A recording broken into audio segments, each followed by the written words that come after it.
This is Drop Tent Media Network. Late Bloomers with comedians Karen Schwartz and Sandra Doss.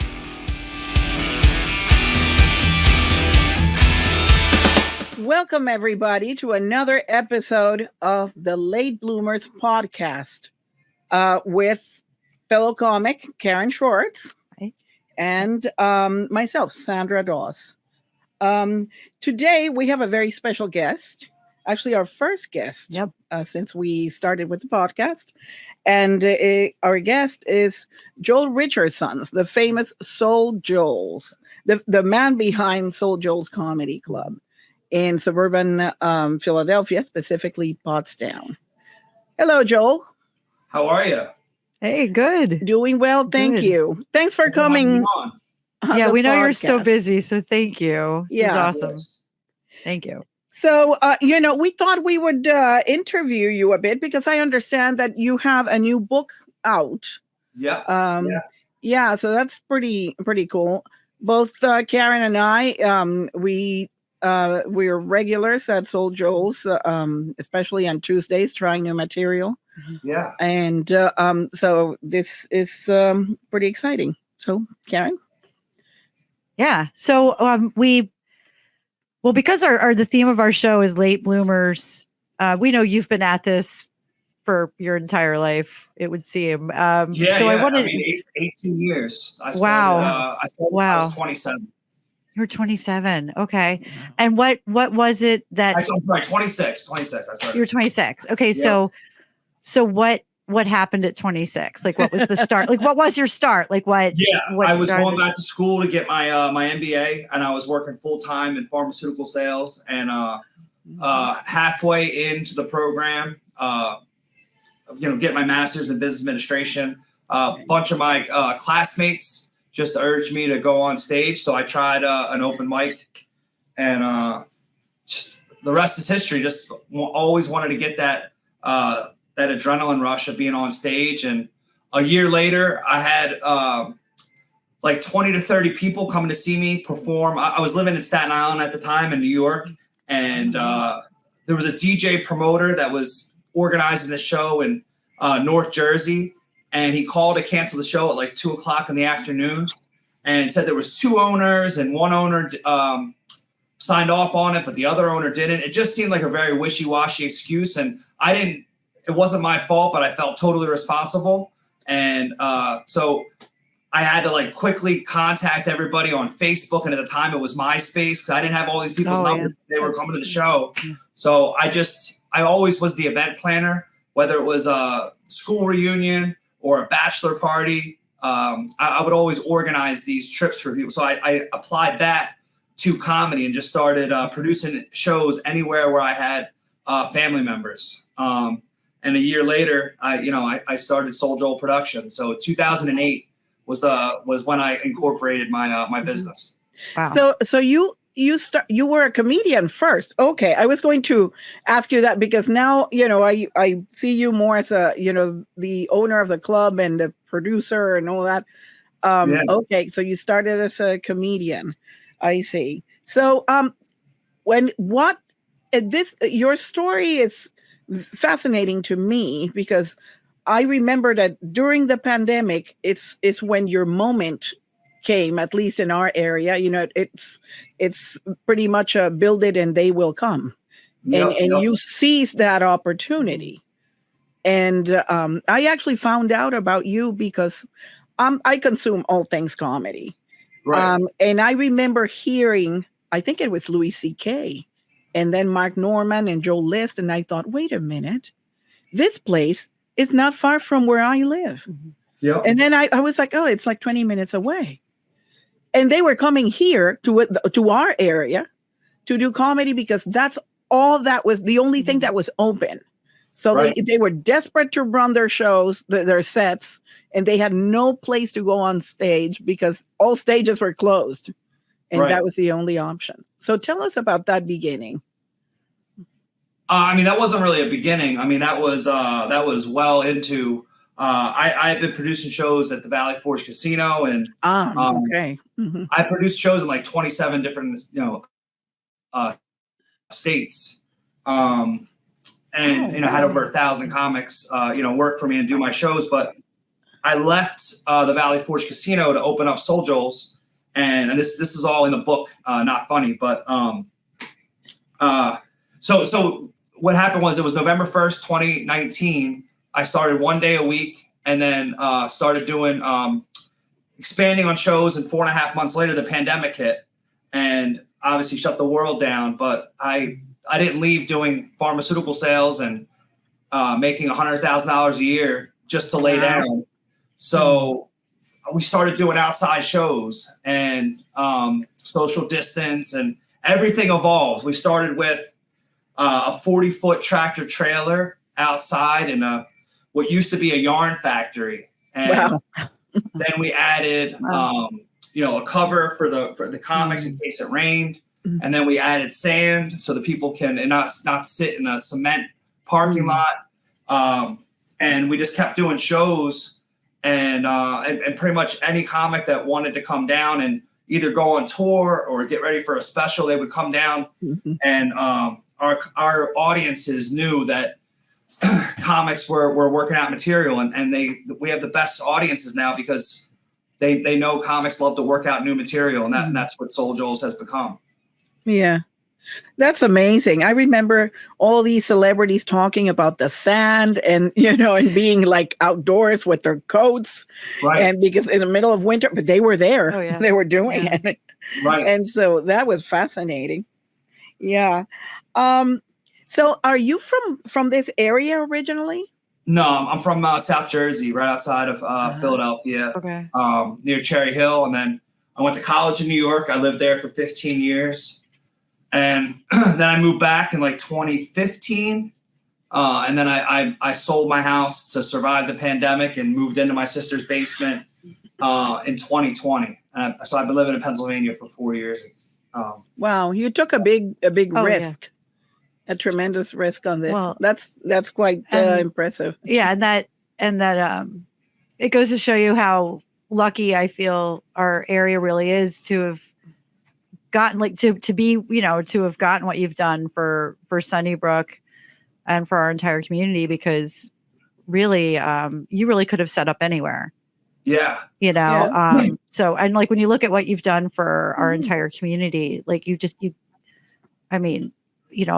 events you host there, and just all the variety of just different events that you have going on there that attract everybody, like literally everybody. Wow. Yeah. I didn't realize you weren't from around here. So, I mean, really makes me realize how lucky we are that you decided to land on our community.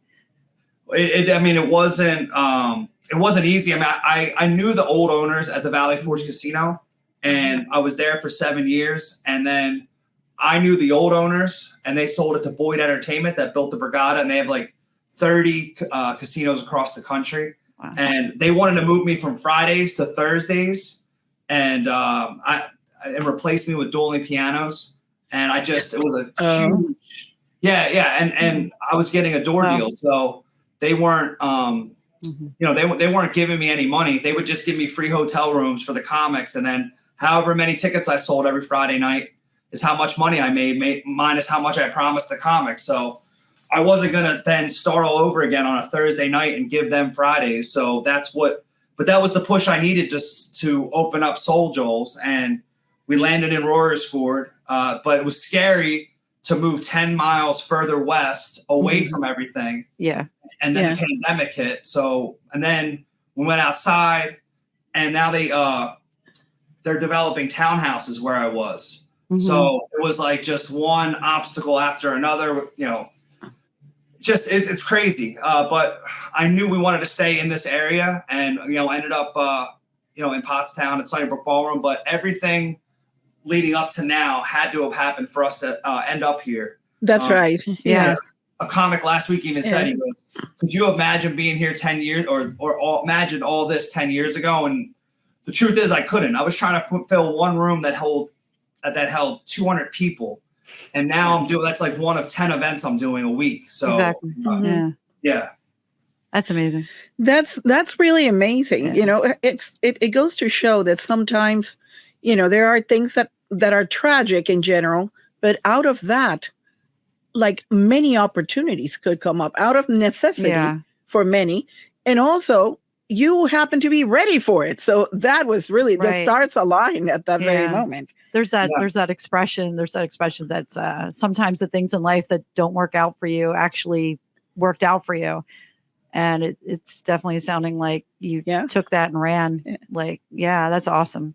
You know, one thing that I like about shows at SoulJoel's is, and this is something that every comic appreciates, but even the audience appreciates it, is that while shows are going on, while the comedians are on stage, there is no distraction of anybody coming and saying, here's your the check, or, you know, or do you want to, or are you going to pay by credit card or cash or whatever, or bringing you plates or trays dropping and stuff. That's something that for me is quite it really makes a difference. Yeah. Well, we just, I mean, our business model has changed. In Royersford, we used to be BYOB because there was no liquor license, but now we have one. So we changed it back. But we're not like any other comedy club. We don't have minimums. If you want to get a drink, you can go get a drink at Gatsby's Pub, which is run and owned by my brother-in-law. He's been a chef longer than I've been in comedy, so that's why it was perfect that we teamed up. Oh wow! Yeah. So it's a whole family-run business, but yeah, we don't implement. You know, if they want to eat and drink before the show, they can, or after the show. Grab drinks during the show, they get up and leave, but. Like you said, there's no waiter or waitresses going around. There's no check spots. Because that always is a dip in the energy when people are like, they're getting their checks, they have to pay their bill, and they realize, you know, oh, was the show that funny? Or how much money did I spend? There's none of that. So we go away from the typical business model that other clubs have. I mean, as a comedian, also that's valuable because you don't want people distracted from what you're saying or to miss a punchline or have some noise or, you know, of a tray dropping and then right when you were going to say your punchline. Right. Yeah. And as an audience member, I also want to pay attention to the show, you know, not be distracted by these things coming at me.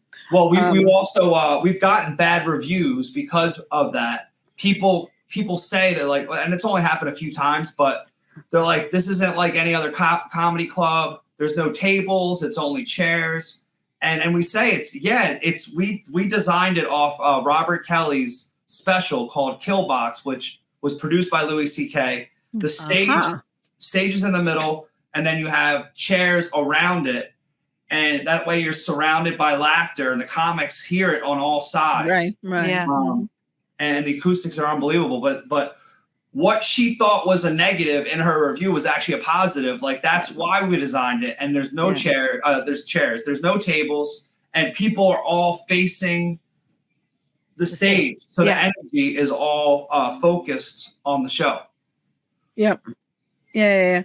I think it's a plus, actually. Oh, definitely. And then I also have to say, too, from my experience of going to other comedy clubs, you know, where you have the minimum purchase requirement and all that. The food typically at a comedy club, it's comedy club food. Oh yeah, chicken fingers, a basket of popcorn. The food at Gatsby's is phenomenal. It's so good, and it's definitely like you feel like you're having, you know, an actual really nice night out. You know, when you when you eat at Gatsby's and then attend the show, or vice versa. But I really am impressed with the fact that the food at Gatsby's isn't comedy club food. It's actually really elevated restaurant food. It's so good. He gets everything locally sourced and everything's made fresh. I'm still working my way through the menu, but everything, he changes it every 3 months. So there's always something new on there. That's good. Mm-hmm. Good to know. Yeah. So not to jump back and forth timeline wise, but I know you said your friends encouraged you to do the open mic when you were about 26, but when did you first realize you were funny? Like, was there some pivotal moment in your family, or did something happen? I even did like contests in high school and college. Okay. My high school was Morristown, so I did like the Mr. Morristown contest and Mr. Wagner. I went to Wagner College. but I never really it never stuck. But then I always felt like, growing up I was going to be famous, but I never knew how or why that would happen. Cool. But when I was going back to school, I just I would go to in classrooms. I would try to make people laugh, and then when I was working in pharmaceutical sales at the same time, we would go to these 3-day meetings, and people would come up to me and say, these meetings are dreadful, sitting in these conference rooms for 8 to 10 hours a day. And they said the shining spot was me, and they really enjoyed talking to me and making them laugh. So I just thought, I was like, well, I'm 26, I'm not married, I don't have any kids. If I don't try it now, when am I going to try it? So I tried it, and that's when 3 years later, I had the same kind of epiphany. I'm like, I'm 29. I'm like, I might as well. And I cashed out my 401k. Not the smartest, because it was a year after the market tanked in 2008. Oh, yep. So you took a hit there. Yeah. Took a hit, but I was like, I might as well try it. Yeah. Wow. That was really brave. Yeah. Really brave. Yeah. Yeah. Not it. It takes some I don't know, some really confidence or something, to walk away from things. And that's why we thought we would bring you on, because you were very young, but I mean, still young. But in a way, it's like you were a late bloomer, because you didn't start in comedy at first. You were in the corporate world. And then you kind of, you switch courses, and now this has been so successful. So, what do you enjoy more, doing stand-up or being or putting together the show, or the satisfaction of having a club that has these, this awesome, comedy product for? I definitely think I tell people I get more satisfaction out of putting the whole show together. But I still like to go and host and get up on stage and interact with the crowd and do some crowd work and improv, while on stage. But that was when I was in Royersford and at my original location. But I get even more fulfillment out of doing all the events now, from drag brunches to line dancing. Right now we have a ballroom dance going on, swing dance, a monthly salsa and bachata. We're doing murder mysteries. We just keep doing different things to give people a reason to come down our driveway. So I would say I get more fulfillment out of being a diverse entertainment and a destination. Because not everybody's a comedy fan, but or they might true. go to comedy shows once a month or once a week, but they'll come to one of our events. Right. You have quite an offering there, quite a lot of diversity. I have to say that I often say that that I wish the line dancing was on a different night, so I would go do it, because I want to do it too. Well, what's funny is when I knew I was getting this dance floor and taking over this place, there's a girl that loves line dancing like I love comedy that used to come to my shows at Valley Forge. I called her up. She's the one that introduced me to DJ Dan, and because I said, who would you hire? And she gave me his information. And he goes, all right, let's do Tuesday nights. And I'm like, oh, man, I actually hung up the phone on him, because I said, that's my open mic night. And then I called him back, and I'm like, who cares? I was like, I'll have both. I'm like, that way, if I only get 30 people to show up for the open mic and I get 50 people to show up for the line dance, or vice versa, I still get, a decent night. But we're averaging 200 people on a Tuesday night between the line dancing and the open mic. So the parking lot's packed. Oh, yeah. Yeah. A lot of people. That's very true. A lot of people for the open mic. I know. Yeah, that's and the line dancing. Yeah.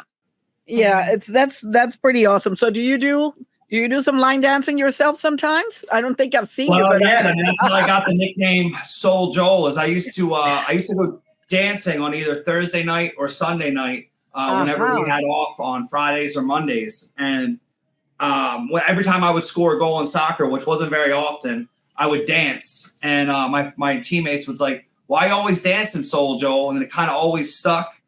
But then when I went back, I started performing comedy. the MCs would always mess up my name. Even though my last name's Richardson, it's not very hard. It's Yeah, long. it's not difficult. Right, yeah. No. I think they'd get So that. they would say, keep it going for your next comic, Joel Richards. And I'm like, oh man, I'm like, Yeah. I need a hook to separate amazing. myself and people to remember my name and separate myself from all the other white comics. So I would call myself Soul Joel. And then I bought the website, bought the name, and started the company. Yeah. You know, awesome. I always, they always mess up my name, but I guess they mess up everybody else's because No, usually I mess up. It's pretty easy. Usually I'm the one that messes up your last name. I don't. I just misspell your name. Well, I have to misspell yours remember. too. I don't put enough S's or too many S's. And I put a T. Yeah, so we just mess up each other's names. So is your favorite genre soul? I don't know. I mean, I grew up like an old school hip hop. But Okay. yeah. But yeah, I don't know. I love all music. Okay. No, it's just, the name and the dancing. I'm like, well, maybe he likes soul. I don't know. Yeah. Now I'm curious about this dancing. Yeah. Oh yeah. I haven't. I think the fans would want to see this. There you go. I think. But it's also been like a double entendre too now. Like Soul Joel, like every Thursday night we do charity gigs. So Soul's kind of meant more than one thing. Right. So yeah. Cool. No, it's been really heartwarming. Like everything you've been doing to give back to the community, and the way you've brought the entire community together. To support like so many really worthwhile causes, and then you're giving everybody like a fun night to help with some otherwise really sad situations, but you've given everybody a place to kind of congregate and do something to help. And you've given us a fun way to help, which has been really amazing. So now the thing that, like, the way I started, I started doing shows at other people's venues, and then it stinks because you can't pull the trigger. Like even when I was at Valley Forge Casino, like you have to go through so many hoops. Like, I have this comic that wants to do a show, but it wants to be this night, but now I could do all that because I could look at the calendar and know and make everything work without having to worry about all those decisions. But last night, I had a show here in the Melody Room. We had Bill Haley Jr. for his dad. He does all of his dad's music. He was one of the founders of rock and roll. From the Comets, right? Bill Haley and the Comets. Yeah. Yep.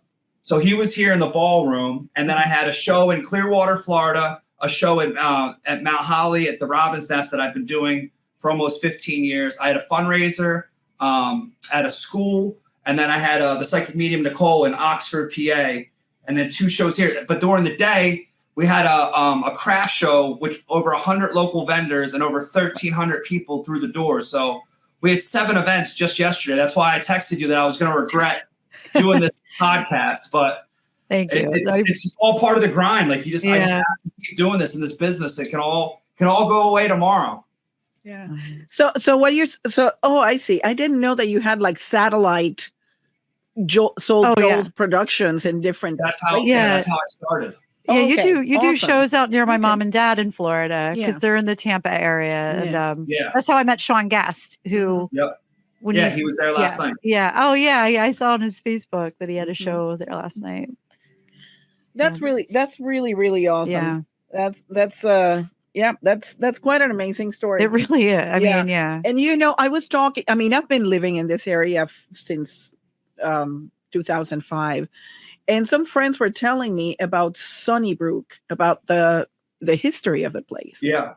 I didn't realize that so many like celebrities from the golden age of Hollywood were there, and they performed there. Yeah. And that's why I think that the journey has brought us here, and that everything had to happen in order to get here. And it's been a venue with such rich tradition.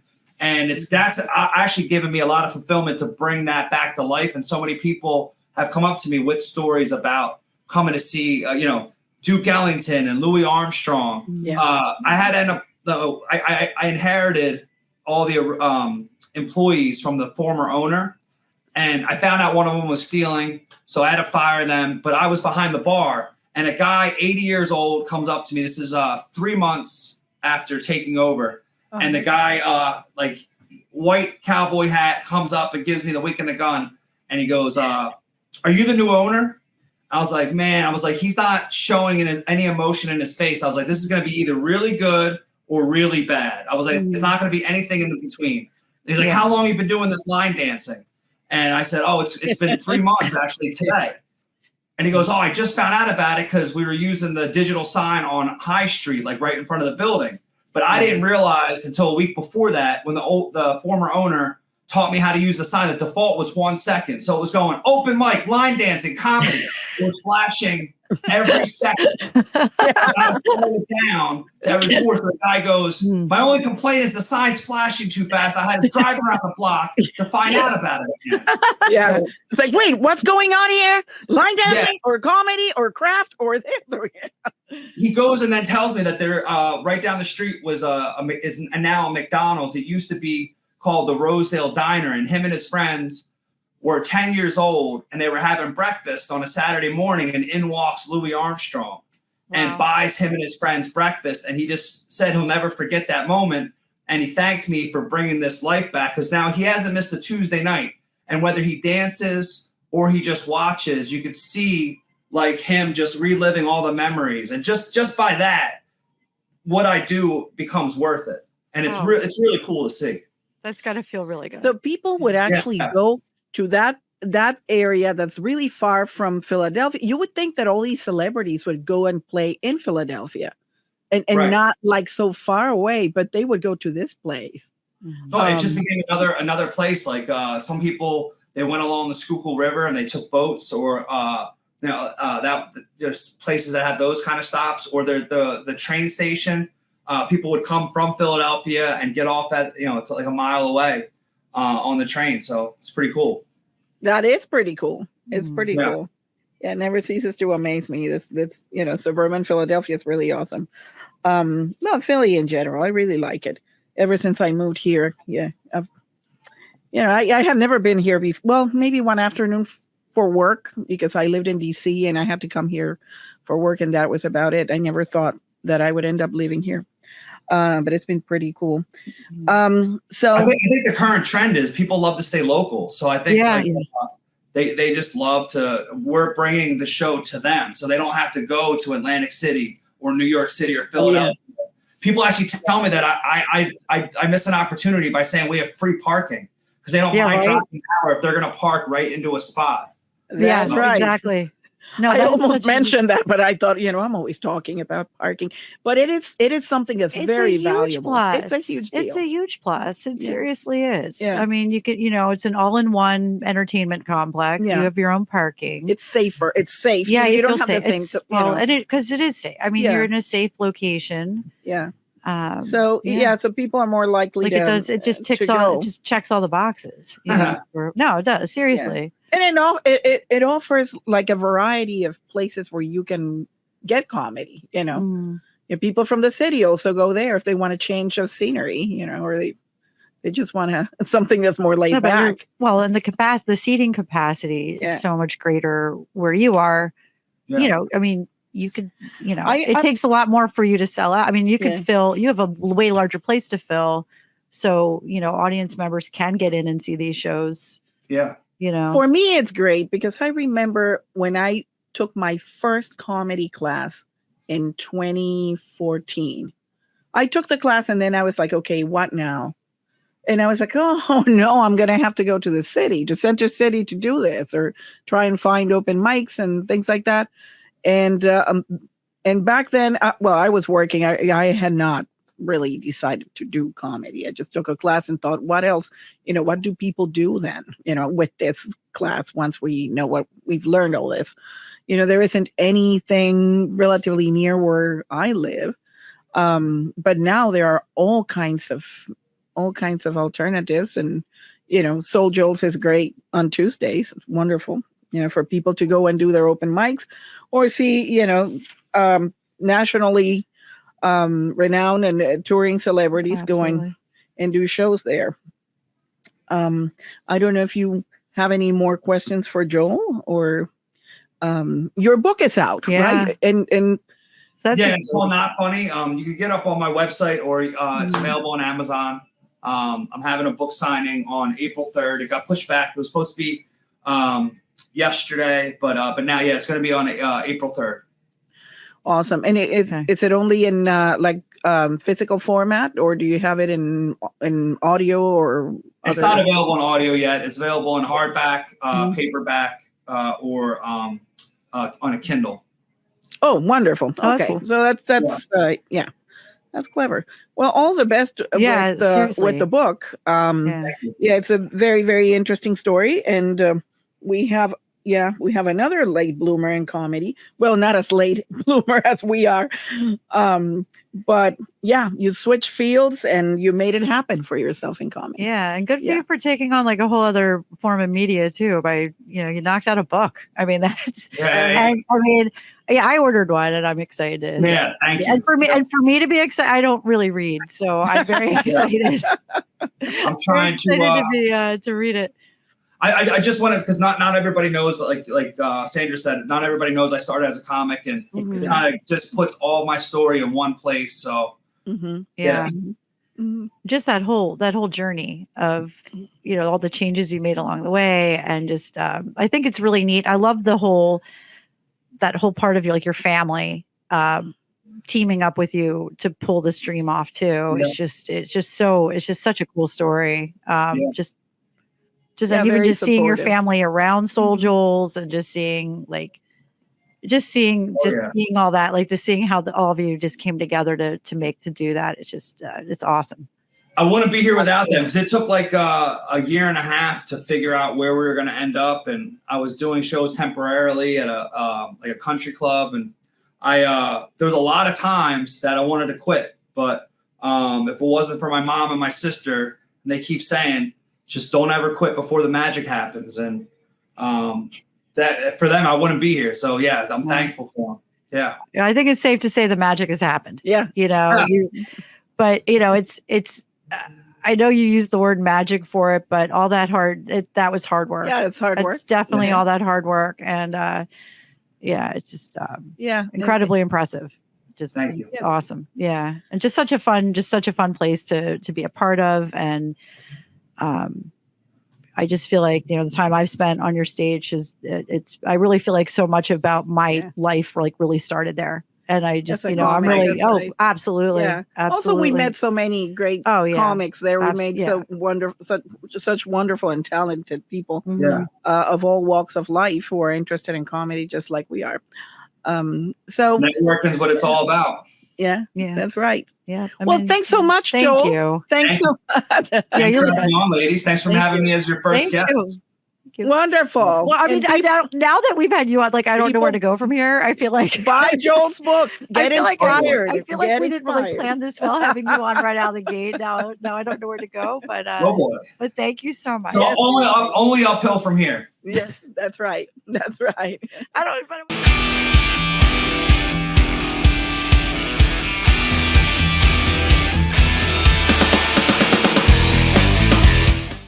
Hey everybody, how you doing? This is comedian Neil Wood and Adam Nutter. We can't do it like that. You have to sound like a human being. That's insane.